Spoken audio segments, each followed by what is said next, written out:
Assalamualaikum warahmatullahi wabarakatuh. Perkenalkan, kami dari kelompok 7 ingin mempresentasikan tugas PBL2 mata kuliah penganggaran perusahaan yang berjudul Menganalisa Biaya Pemasaran Penjualan pada Perusahaan PT Industri Jamu dan Farmasi Sidomuncul Tbk yang terdaftar pada Bursa Efek Indonesia. Baik, langsung saja kita mulai.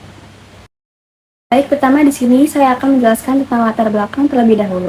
Warisan nenek moyang terhadap penggunaan tanaman obat-obatan alami telah tertanam dalam budaya dan adat istiadat masyarakat. Penggunaan jamu sebagai alternatif pengobatan telah diadopsi secara luas.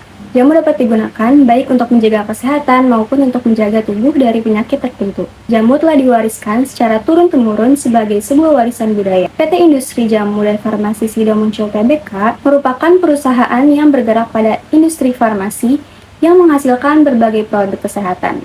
Produk yang dihasilkan adalah produk obat atau herbal, food and beverage, dan produk farmasi. Untuk dapat menjalankan proses pemasaran yang tepat dan lancar, maka perusahaan juga harus mengeluarkan suatu pengorbanan. Nah, pengorbanan tersebut berupa biaya pemasaran yang meliputi biaya iklan, biaya promosi penjualan, gaji, bahkan biaya komisi penjualan. Jika strategi pemasaran berupa promosi penjualan dan iklan yang memakan biaya dalam implementasinya dilakukan dengan secara tepat sasaran, maka ada kemungkinan akan berdampak pada tingkat penjualan yang meningkat. Selanjutnya ada rumusan masalah. Jadi rumusan masalah yang pertama itu bagaimana proses perhitungan ramalan biaya pemasaran PT Industri Jamu dan Farmasi Sidomuncul Tbk untuk tahun 2025 dengan menggunakan metode momen, menggunakan data keuangan biaya pemasaran dan penjualan dari tahun 2021 sampai 2024. Lalu rumusan masalah yang kedua, bagaimana proses perhitungan ramalan biaya pemasaran PT Industri Jamu dan Farmasi Sidomuncul Tbk untuk tahun 2025 dengan menggunakan metode least square. Menggunakan data keuangan biaya pemasaran dan penjualan dari tahun 2021 sampai 2024. Lanjut, di sini ada tujuan dan manfaat. Jadi tujuannya itu untuk menjelaskan informasi tentang proses ramalan biaya pemasaran tahun 2025 pada PT Industri Jamu dan Farmasi Sidomuncul Tbk. Lalu di sini manfaat bagi penulis yaitu menambah wawasan yang luas, memahami tentang proses penyusunan anggaran dalam pemasaran di PT Industri Jamu dan Farmasi Sidomuncul Tbk, dan bisa membandingkan analisis laporan keuangan PT Unilever Indonesia Tbk selama periode 2021 sampai 2024. Lalu manfaat untuk membaca yaitu dapat memahami pentingnya penyusunan anggaran pemasaran yang efektif dan efisien di PT Industri Jamu dan Farmasi Sidomuncul Tbk dan tahu cara mengelola perusahaan dengan pemasaran yang baik, serta dapat menerapkan penganggaran perusahaan dalam dunia nyata.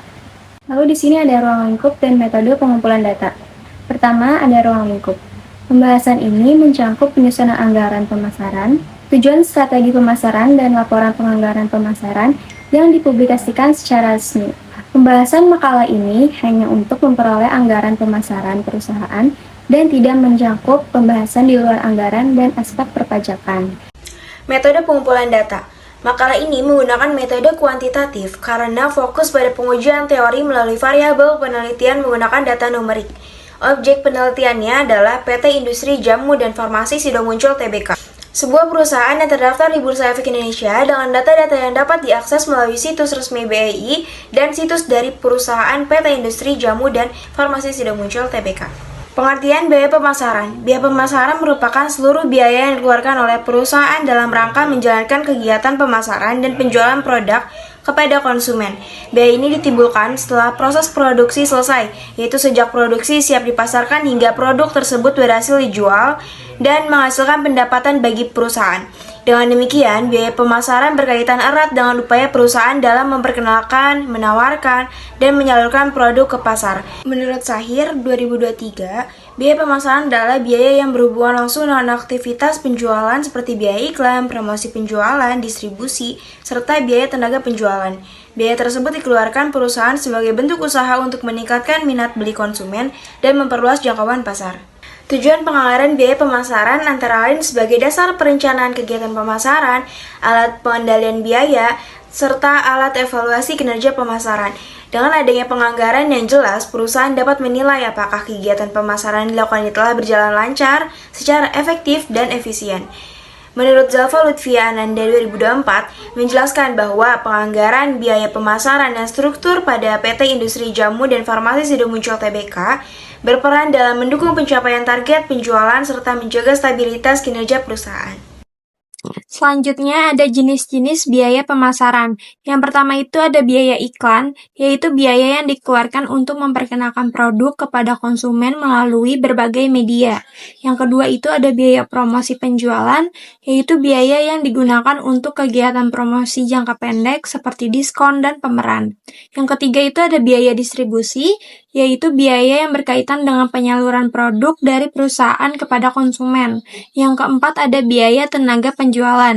Biaya ini meliputi gaji, komisi, dan insentif bagi tenaga pemasaran. Yang kelima itu ada biaya administrasi pemasaran, yaitu biaya pendukung kegiatan pemasaran seperti biaya administrasi dan pelaporan. Selanjutnya ada strategi. Nah, berdasarkan strategi pemasaran yang diterapkan, setiap kegiatan pemasaran yang direncanakan memerlukan dukungan biaya yang memadai. Oleh karena itu, strategi pemasaran tidak dapat dipisahkan dari pengelolaan biaya pemasaran yang terencana dan terukur. Setiap keputusan yang berkaitan dengan produk, harga, distribusi, dan promosi akan mempengaruhi terhadap besarnya biaya pemasaran yang harus dikeluarkan oleh perusahaan. Oleh karena itu, untuk memastikan efektivitas penggunaan dana pemasaran, perusahaan perlu menyusun rencana anggaran biaya atau RAB sebagai pedoman pelaksanaan kegiatan pemasaran. Penyusunan RAB bertujuan untuk mengalokasikan biaya pemasaran dan biaya administrasi pemasaran secara efisien serta memudahkan pengendalian dan evaluasi pengeluaran. Selanjutnya ada hubungan biaya pemasaran dengan penjualan.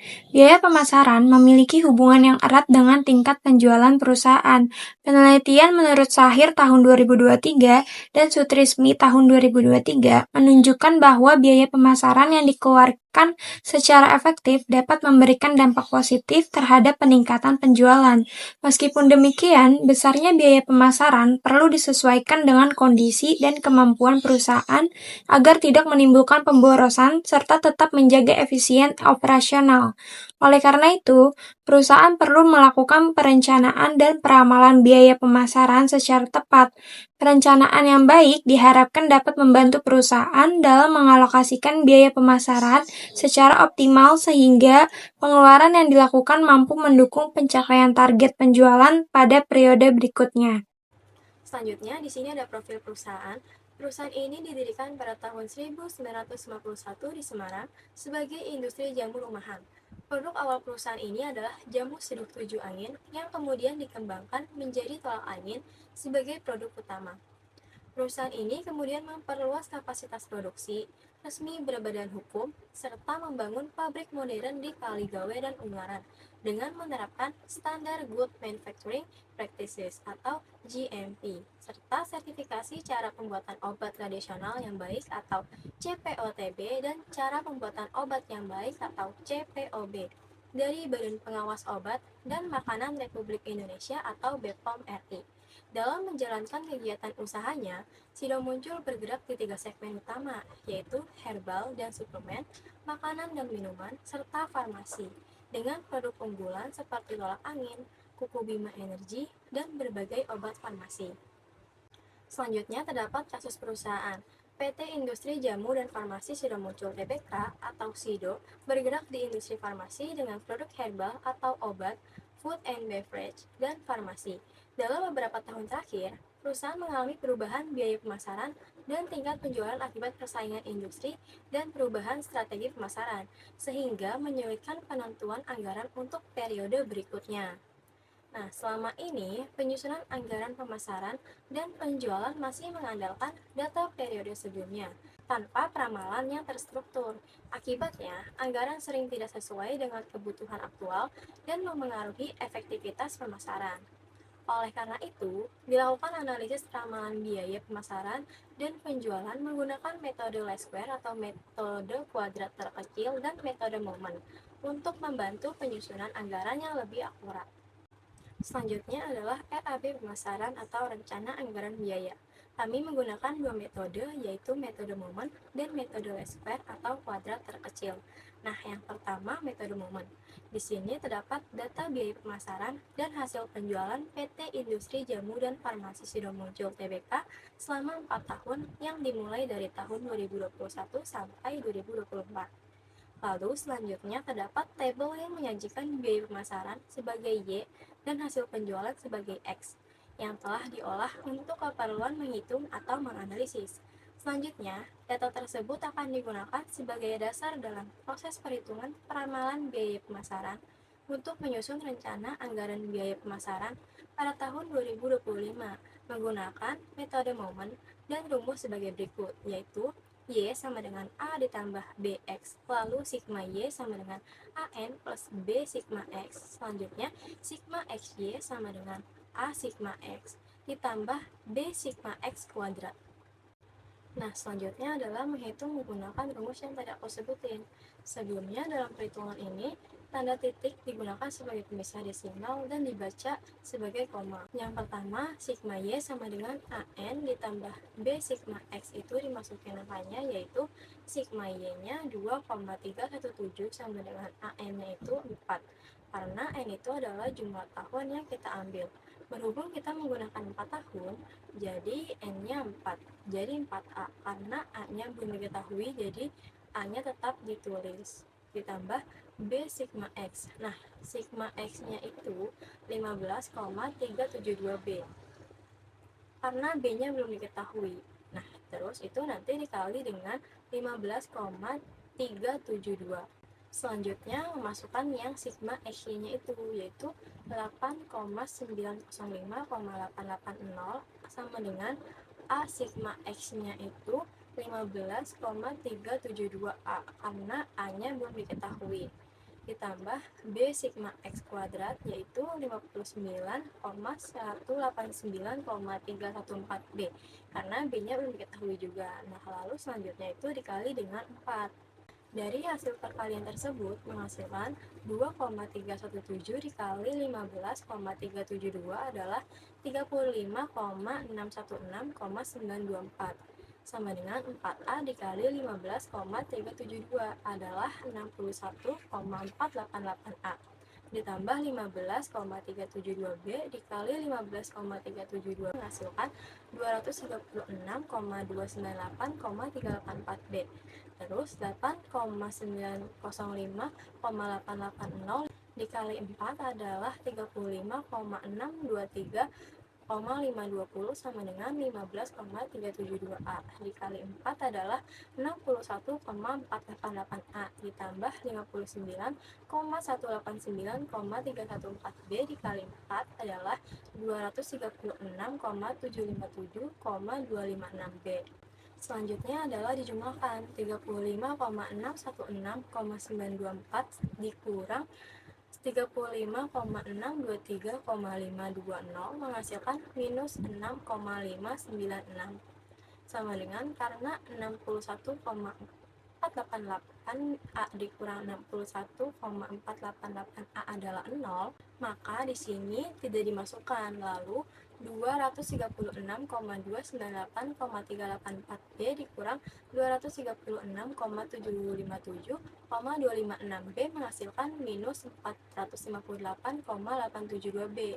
Nah, B-nya kita turunin jadi B sama dengan minus 6,596 dibagi minus 458,872 adalah 0,0144.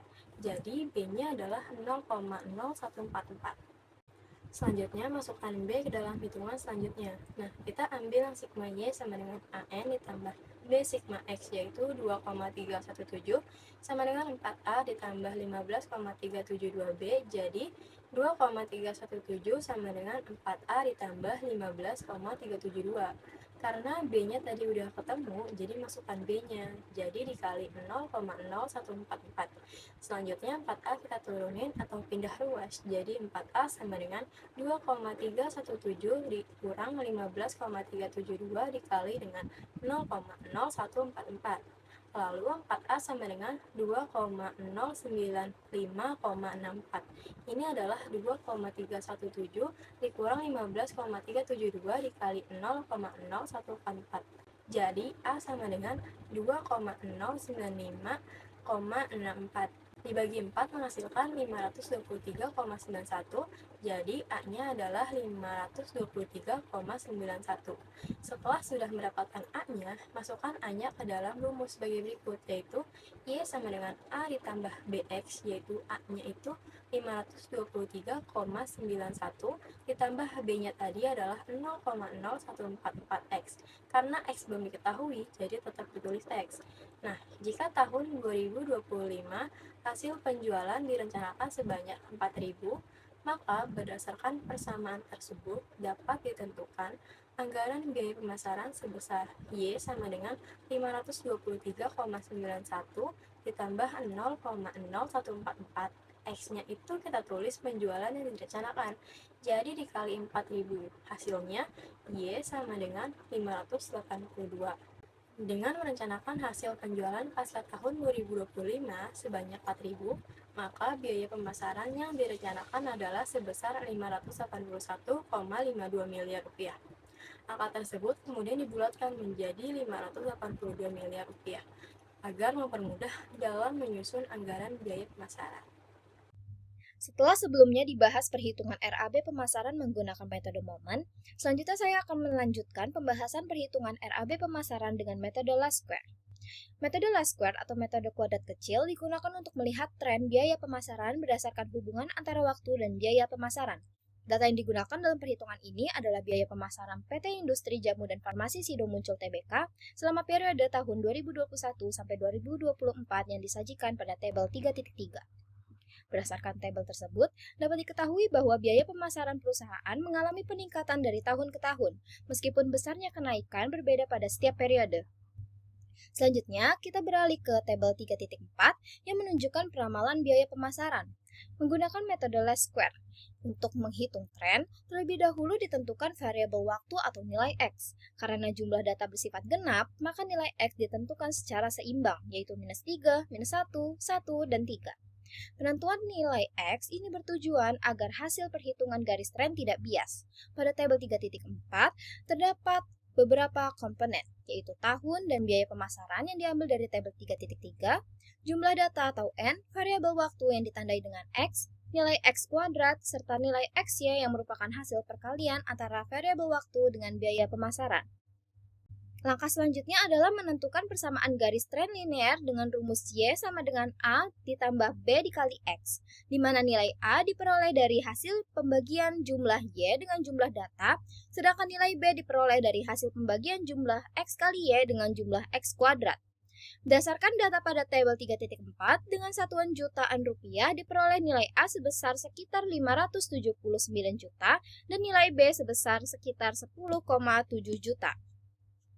Dengan demikian, persamaan garis tren linear yang dihasilkan adalah Y sama dengan sekitar 579 juta ditambah 10,7 dikali X. Dengan menggunakan persamaan tersebut, ramalan biaya pemasaran PT Industri Jamu dan Farmasi Sido Muncul Tbk pada tahun 2025 adalah sekitar 633 juta rupiah.